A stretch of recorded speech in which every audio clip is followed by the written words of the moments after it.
I chose my dog over my ex. Me and my ex-GF have been together for 2 years, and we were ready to take our relationship to the next level. In fact, we were talking about living together since we both have a good work that pays well and we live by ourselves.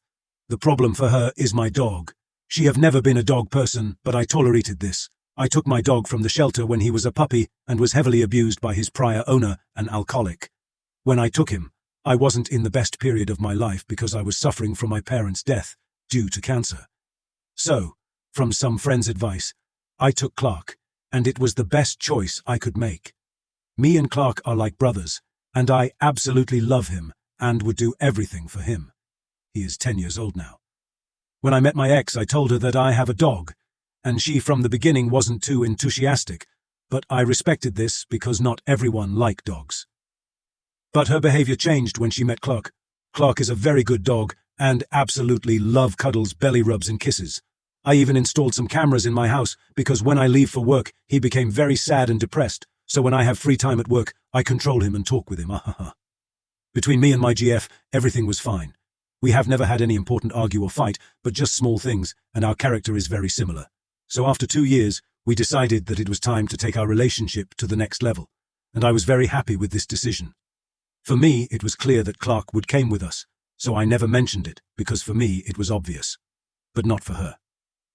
In fact, 2 weeks ago we were talking about a house for us, and why not, with more rooms for our future children's.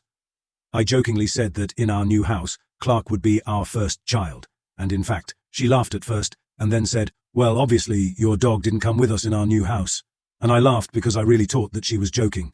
Al thought she wasn't, and when I realized it, we started arguing, and I clearly told her that my Clark will for sure come with us, and I wasn't having any kind of intention to abandon him because he is too special for me. The very next day we met and talked seriously about this, and I said the same thing again, and then she said the classic thing, "Choose me or your dog," and without any type of hesitation I chose my dog, and she was speechless. After 2 hours of arguing, I broke up with her, because my dog is the most important person that I have, and until he lives, no one would be more important than him. The most hurtful thing that she said was that she never liked Clark, because it's just a stupid animal, and you can't love an animal more than a real person. Clark never did anything wrong or bad at her, and when he was too cuddly with her, with licks and staying over her, he always realized that and went straight to me, so he never was too close to her. So her hostile behavior came out of the blue for me, and I still don't why.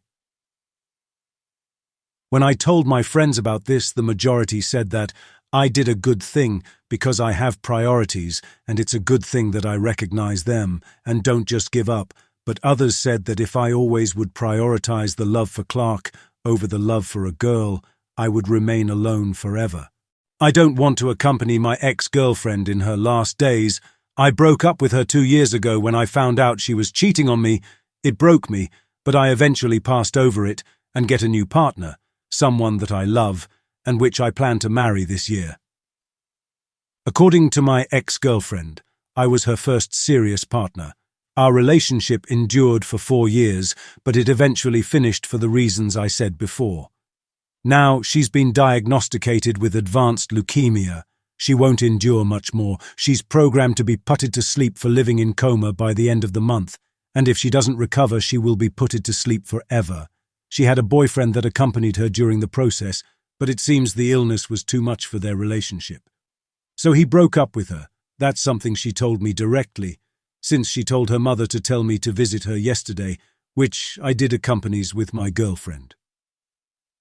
We have a conversation there. She apologized to me for what she did. I told her that is useless to apologize for the past. We continued our lives, and that's all that matters. She then asked me one last thing. She wants me to spend this last weeks with her, not as a partner, but at least to visit her daily and give her some comfort. I don't believe in karma, but seeing her in such state made me feel life was too hard with her. But I'm not her partner anymore. I have responsibilities and my own partner with me. I declined as soft as I could. My partner supported my decision. She began to cry. She just told me that she wants to feel loved, nothing more. That began a discussion. I told her what she wants is a replacement for her former boyfriend. That is not my responsibility to take care of her. She said that I own her, that for all that we shared, conversation went too far, that my GF intervened and told me just to leave. Something that we did. I believed I already forgive her, but it seems I didn't. My GF told me that she will support me in whatever decision I make. I'm glad I had her at that moment.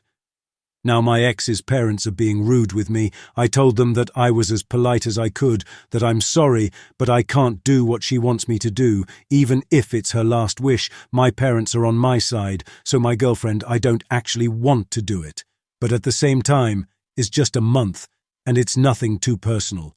Just to talk with her, visit her and be with her. Noting too intimate, but at the same time, I don't want to get in a situation that could lead to a cheating. What can I do, or what I can say to let her understand it won't happen? Or I should just ignore her and her family?